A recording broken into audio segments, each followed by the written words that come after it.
અમદાવાદમાં પ્લેન ક્રેશની દુર્ઘટના પહેલા પૂર્વ મુખ્યમંત્રી સ્વર્ગસ્થ વિજયભાઈ રૂપાણી સાથે એક યુવકનો ફોટો વાયરલ થયો છે. આ યુવકનું નામ છે ભવ્ય ત્રિવેદી. અમદાવાદ ઇન્ટરનેશનલ એરપોર્ટ પર અંદાજે 10 મિનિટ જેટલો સમય ભવ્ય ત્રિવેદીએ પૂર્વ મુખ્યમંત્રી વિજયભાઈ રૂપાણી સાથે ગાળ્યો હતો. જતા સમયે વિજયભાઈ કહી ગયા હતા કે જ્યારે પરત અમદાવાદ આવીશ ત્યારે ચોક્કસથી મળીશું, પરંતુ હવે વિજયભાઈનો આ વાયદો ક્યારેય પૂરો નહીં થઈ શકે. વિજયભાઈ રૂપાણીએ ભવ્યને તે શું કરે છે, તેની કામગીરી શું હોય છે તે અંગે વાતો કરી હતી, જે હંમેશા તેની માટે જીવનભરનો સંભારણો બની રહેશે. ગુજરાતના પૂર્વ મુખ્યમંત્રી સ્વર્ગસ્થ વિજયભાઈ રૂપાણી સાથે એરપોર્ટ પર છેલ્લી ઘડીએ મુલાકાત કરનાર ભવ્ય ત્રિવેદી મારી સાથે છે, જેનો પૂર્વ મુખ્યમંત્રી વિજયભાઈ રૂપાણી સાથે એરપોર્ટ પર એક ફોટો પણ સોશિયલ મીડિયામાં વાયરલ થયો છે. ભવ્ય મારી સાથે છે, એની સાથે વાત કરીએ. ભવ્ય, તમે એકમાત્ર વ્યક્તિ છો કે જેમને વિજયભાઈ રૂપાણી મળ્યા હતા. એક્ઝેક્ટલી શું મુલાકાત થઈ હતી અને શું એમની સાથે વાતચીત થઈ હતી જે તે સમયે? હું જ્યારે એરપોર્ટની અંદર અરાઇવલ સાઇડ હતો અને મને જ્યારે એવા ન્યૂઝ મળ્યા કે વિજય રૂપાણી સાહેબ આપણે ડિપાર્ચર થઈ રહ્યા છે, લંડન ગેટવે 171ની અંદર જઈ રહ્યા છે, ત્યારે હું તરત જ ડિપાર્ચર સાઇડ આવ્યો અને વીઆઈપી લોન્ચમાં હું ગયો. એની પહેલાં મેં એમની ચેકિંગ પ્રોસેસ વગેરે મેં થોડું સ્પીડઅપ કરાવડાવ્યું. એના પછી હું એમને મળ્યો.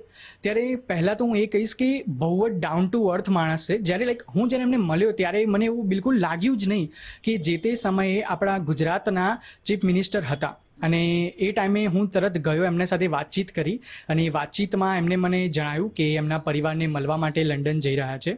અને હું પેશાથી હું એક એક્ટર અને મોડલ છું, તો મેં જીએમડીસીમાં જ્યારે આપણો કરી તો મેં પ્રોગ્રામ, એ ટાઈમે વિજયભાઈ રૂપાણી એ ટાઈમે સીએમ હતા, તો એ ટાઈમનું મેં એમને યાદ પણ કરાવવાનું કોશિશ કરી અને એ ક્ષણોની પણ અમારા વચ્ચે થોડી વાતચીત થઈ અને તે ખૂબ જ ખુશ થયા. અને એ એમના પરિવારને મળવા માટે એટલા ઉત્સુક હતા અને એમના મોઢા પર જે ચમક એ તમે ફોટામાં પણ જોઈ શકો છો.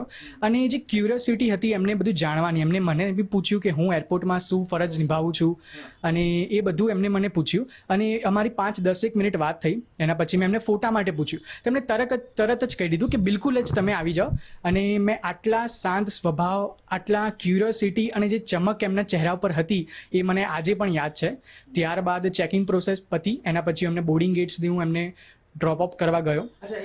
જ્યારે તમે મૂકવા ગયા ત્યારે એમના અંતિમ શબ્દો શું હતા? કંઈ કહ્યું હતું તમને ફરી મળવાનું? હા, બિલકુલ. જ્યારે હું એમને મૂકીને આવતો હતો ત્યારે એ ગુજરાતીમાં એમના એ શબ્દ હતા કે હું જ્યારે પાછો આવીશ ત્યારે આપણે અરાઇવલ્સ ઉપર જરૂર મળીશું. ઇન્ડિયા હું જ્યારે બી આવીશ રિટર્ન, આપણે જરૂરથી મળીશું. તો એ શબ્દો હજુ બી મારા કાનમાં ગુંજે છે. જ્યારે મને ન્યૂઝ મળ્યા 5 થી 7 જ મિનિટની અંદર કે અમદાવાદથી લંડન જતું AI 171 ફ્લાઇટ ક્રેશ થયું છે.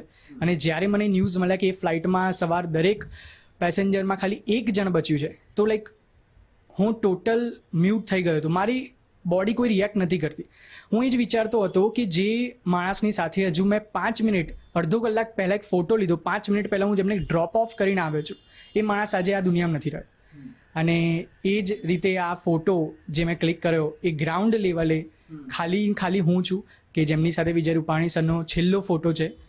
ગ્રાઉન્ડ લેવલે માની રહ્યું છે, કેમ કે દરેકના મનમાં એ જ છે કે આ દુર્ઘટના ખૂબ મોટી અને ગંભીર અને કરુણ દુર્ઘટના બની છે. તો મન માનવા તૈયાર થાય છે કે આવું બન્યું હશે કંઈ?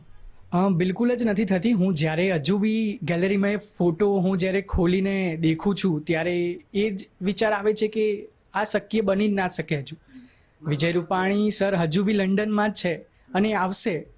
એ જ વસ્તુ ફીલ થાય છે જેટલી વખત એ ફોટો ખોલીને હું જોઉં છું.